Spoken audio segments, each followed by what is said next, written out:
Hi, Mac. Can you kind of describe the challenge that Ohio State's defense will pose you, especially the front four, the defensive line? Yeah, I mean, overall, they have great players. Not a super complicated scheme, and they don't have to be that way because they have great players, but it's mostly four down fronts. You know, I've been impressed watching them on film. Very vertical team in terms of the D line, getting back there at the quarterback.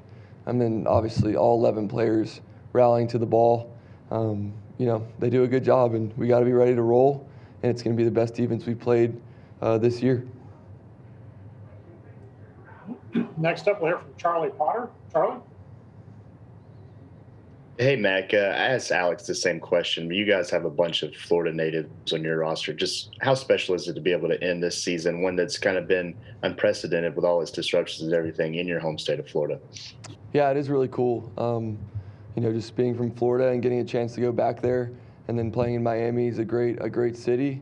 But, you know, at the end of the day, it's just another game, and we got to go out there and play our game. And Ohio State's going to do the same. They're going to play the game just like it's any other game, and we're just looking forward to that. Next is Patrick Murphy. Patrick? Mac, you guys have played a lot of great secondaries this year. When you look at Ohio State's on film, what challenges do the Buckeyes defensive backs present that you guys will have to overcome in this one? Yeah, I think the four guys that play back there are talented football players. You know, I played 7-on-7 with Sean Wade, 24. A great guy, great family, really a technician, a longer guy, and he plays well in coverage. And then Seven Banks on the other side. First of all, he has a cool name, and he's a great football player. Speed, change of directions, all there. And then their two safeties, 21 and 41, do a great job in the back end. Run fitting, playing coverage, you know, post-high defense, they're ball hawks, so you got to keep your eyes on them. But they play with speed, and they play together back there. And like I said, the whole defense, really good defense, and, you know, it starts up front, but they play well all around. Next, we'll hear from Michael Casagrande. Michael? Yeah, Mac, just wondering, how do you hope this team will be remembered? I think we've been remembered for a lot already, but, you know, to do what we've done this season has been impressive. And we got one more game, and it's the most important game, but we're not satisfied with where we are. And people are going to put a lot of pressure on this game, but I'm super proud of our teammates and coaches and the fans for supporting us all season long. And there's no added pressure, but at the same time, it's kind of what we signed up for in coming to Alabama, is just to get a chance to play in a national championship and then hopefully win one. Next will be Dan Hope. Dan? Hey, Mac, just wondering what's it like for you to, you know, go head to head with Justin Fields in this game, and kind of how do you enjoy that as a quarterback? Yeah, I love playing against a great quarterback. Justin Fields is a top quarterback in the country, and he's played well, you know, this entire year and throughout his whole career. And I'm just blessed to be able to play on a field with him.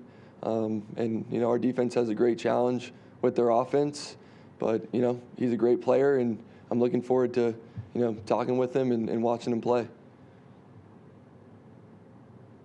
Next is Brian Davis. Brian?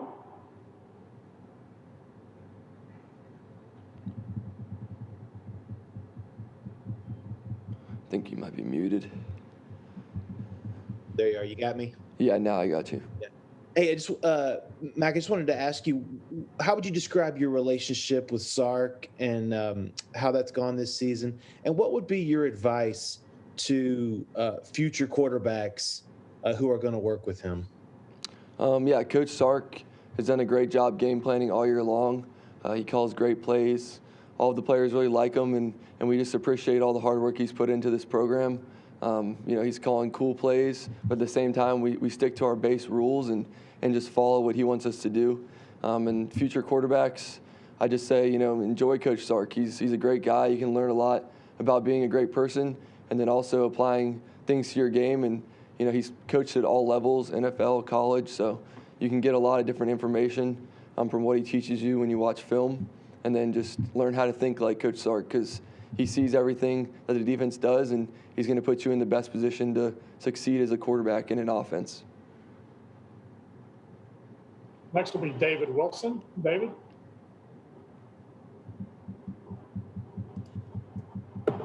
Mac, you mentioned playing 7-on-7 with Sean. Just kind of curious if you have any kind of standout memories of playing with him or maybe practicing against him, or something he made that kind of stands out when you think back to that. I don't know if I can remember a specific moment, but Sean, like I said, he comes from a great family and he's a technician and, he's kind of a perfectionist in his own way. He celebrates when he makes great plays, but he's more of a quiet guy and just kind of does his job. But in high school, really humble for being a top recruit. At the time I wasn't very highly recruited and, he was always had my back in interviews or anything like that. So I really appreciate him and his family. And I'm just really happy for how he's played throughout his career at Ohio State. Next will be Steve Hummer. Steve?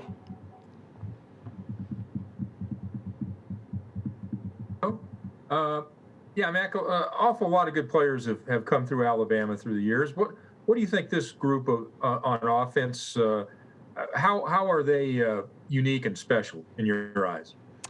I don't know. I think it's cool that we've all got a chance to kind of play with each other for the past couple years, and everyone's kind of had their own role, and their roles have changed throughout the years. There's plenty of examples of that, but I think it just shows to the stick-to-itness of our offense and our whole team. And the defense, there's plenty of players that are the same way.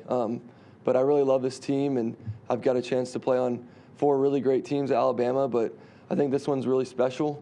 And I think it starts with the players and how we just came in together and fought for a common goal of trying to get a chance to play in the national championship game, which is right where we are.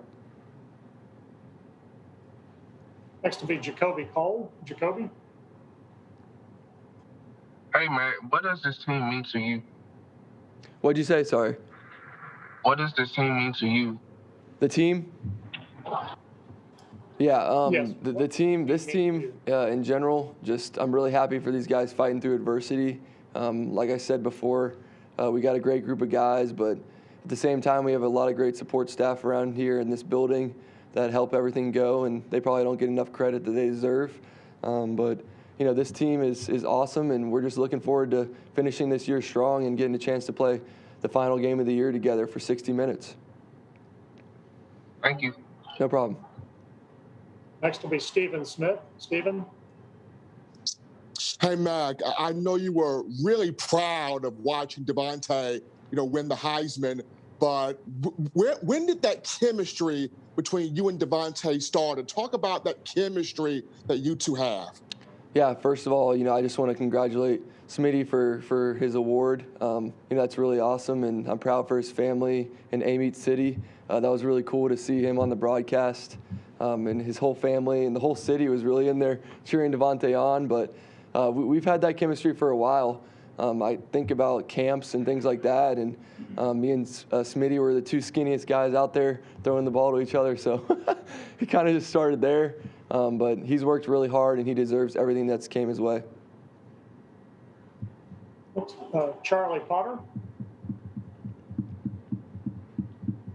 Yeah, Mac, I know his availability is still kind of up in the air, but just how good was it to see Jalen Waddle back on the practice field? Yeah, he actually looked really good, but, I don't really know if I can answer that question properly because you got to ask Coach Saban and the training staff. But, he's worked really hard in his rehab, and we'll see what happens.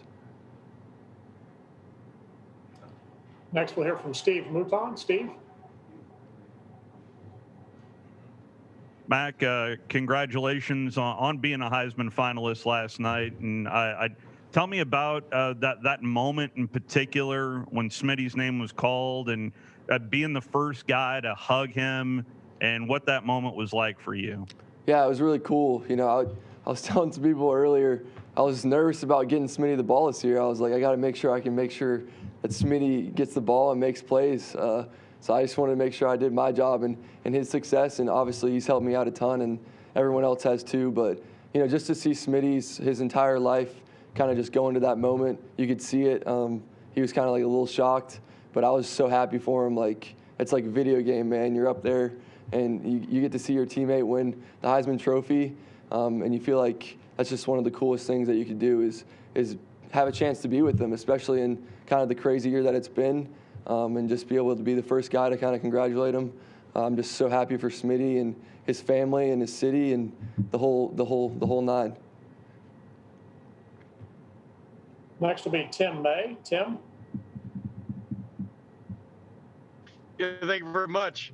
Hey, Mac, I'll go all the way back watching Alabama football back when Joe Namath played. And I keep telling everybody, this is the most prolific, wide open offense I've ever seen from Alabama. And obviously they put their trust in you to run this show. But what is it like when you know you've got the confidence of a Nick Saban and Steve Sarkisian to just call almost any play at any time and with those kind of weapons around you? Yeah, it's really just an awesome experience to be able to lead these guys. And I've said this before, but they make everything go. I mean, like you said, we have a great play caller, and then we have a great offensive line and skill players that make it all happen. So really, we prepare really hard. It doesn't just show up on game day. It takes a lot of really months and years of preparation, and we've just kind of molded together as a group. But at the same time, I've said this before, we had some improvements to make after last game, and we're going to do that this week, and we've started that already, and just looking forward to this next game.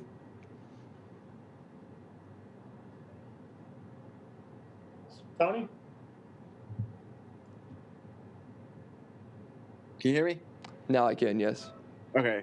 Yeah, Mac, I know you can't really comment on Jalen Waddle, but how exciting would it be, the possibility, have you thought about the possibility of reinserting him into this offense now that everything's still even clicking without him? Yeah, it'd be really cool. Jalen's worked really hard to get back on the field, and I know he wants nothing more to play, but I think they're just going to make that decision, downstairs, but it's his choice, and I feel like, in watching him, he looks really good out there, so we'll see what happens.